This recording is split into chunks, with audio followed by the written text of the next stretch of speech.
Jhajjar district court में clerk की vacancy निकली है।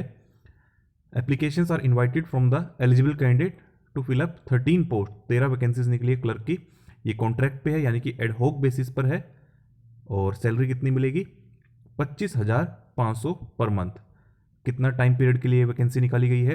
For a period of 6 month या फिर till regular appointments are made by honourable high court. या तो 6 महीने के लिए या फिर जब तक रेगुलर अपॉइंटमेंट नहीं हो जाती तब तक के लिए, जो भी दोनों में से पहले है। 13 वैकेंसी है। कैटेगरी वाइज बाइफर्केशन, जनरल की 5, एससी की 3, ऐसे आप आगे देख सकते हैं। नंबर ऑफ वैकेंसीज बढ़ाई या फिर घटाई जा सकती है। क्वालिफिकेशन क्या मांगी गई है? बैचलर ऑफ आर्ट या फिर बैचलर ऑफ साइंस या फिर इक्विवेलेंट, यानी कि अगर आपके पास बैचलर डिग्री है तो आप अप्लाई कर सकते हैं किसी भी स्ट्रीम में हो चाहे। He she should have passed matriculation examination with Hindi as one of the subject. 10वीं में हिंदी जरूर पढ़ी हो आपने और कंप्यूटर का आपको ज्ञान हो। 1 जनवरी 2024 को आपकी एज कम से कम 18, अधिकतम 42।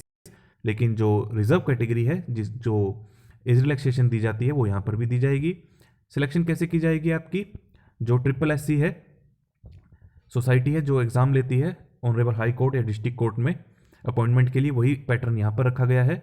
The selection for the post of clerk shall be made on the base of written exam होगा आपका। एक तो इंग्लिश कॉम्पोजिशन का, जीके का, दोनों के 50-50 मार्क्स के क्वेश्चंस आएंगे। No candidate shall be considered for appointment unless he she obtains 40% marks in aggregate. तो टोटल आपको 40% मार्क्स लाने होंगे, यानी आउट ऑफ 100 आपको 40% मार्क्स लाने हैं और इंडिविजुअली दोनों सब्जेक्ट में 33% मार्क्स लाने अनिवार्य है। The candidate who would qualify the prescribed written test shall be called for CPT, और उसके बाद सीपीटी एग्जाम होगा जिसमें आपकी टाइपिंग स्पीड देखी जाएगी, 30 वर्ड्स पर मिनट होनी चाहिए। लास्ट डेट कब तक आप आवेदन कर सकते हैं? 11 मार्च 2024 को शाम के 5 बजे से पहले ऑफलाइन एप्लीकेशन भेज दें। एप्लीकेशन फॉर्म कहाँ से डाउनलोड करना है? झज्जर.dcourts.gov.in वेबसाइट पर आप जाएंगे, वहां पर आपको एप्लीकेशन फॉर्म मिल जाएगा। अभी मैं आपको नीचे भी दिखा दूंगा।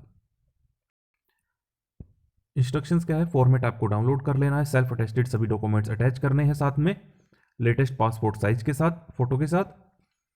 और फिर आपको भेजना कहाँ पर है? ऊपर क्या लिखना है एनवलप पे? Application for the post of clerk on ad hoc basis, और भेज दीजिए। फिर एड्रेस है द डिस्ट्रिक्ट एंड सेशन जज judicial court complex, Gurugram road, Jhajjar. 11 मार्च लास्ट डेट है।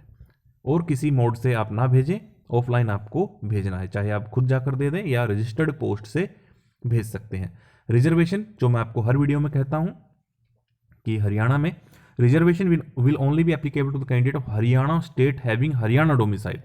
मुझसे एक बार एक कैंडिडेट ने कमेंट में पूछा था, ऐसा नहीं होता है कि उसने ये लिखा था कि हर स्टेट का शेड्यूल कास्ट का कैंडिडेट तो एससी माना जाएगा, लेकिन ऐसा नहीं है। Reservation will only be applicable to the candidate of Haryana state having Haryana domicile. तो रिजर्वेशन का बेनिफिट किसे मिलेगा?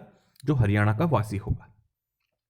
Candidate of reserve category of other state और UT will be considered as a candidate of general category only. 1985 की Haryana government की instructions हैं, उसके according यहां पर बातें लिखी गई हैं। Candidate of reserve category of other state UT will be considered as a candidate of general category. अगर आप उत्तर प्रदेश के शेड्यूल कास्ट के कैंडिडेट हैं तो आपको हरियाणा में इस पोस्ट के लिए जनरल कैटेगरी का कैंडिडेट माना जाएगा। एडी आपको नहीं दिया जाएगा एग्जाम के लिए, सीपीटी के लिए, क्योंकि आप स्वेच्छा से कर रहे हैं। ये वो एप्लीकेशन फॉर्म है जो आपको फिल करके भेजना है। इसके साथ साथ अभी सभी डॉक्यूमेंट्स आपको सेल्फ अटेस्ट करके फोटोकॉपी भेजनी है। एनवलप के ऊपर भी आपको लिखना है application for the post of clerk on ad hoc basis.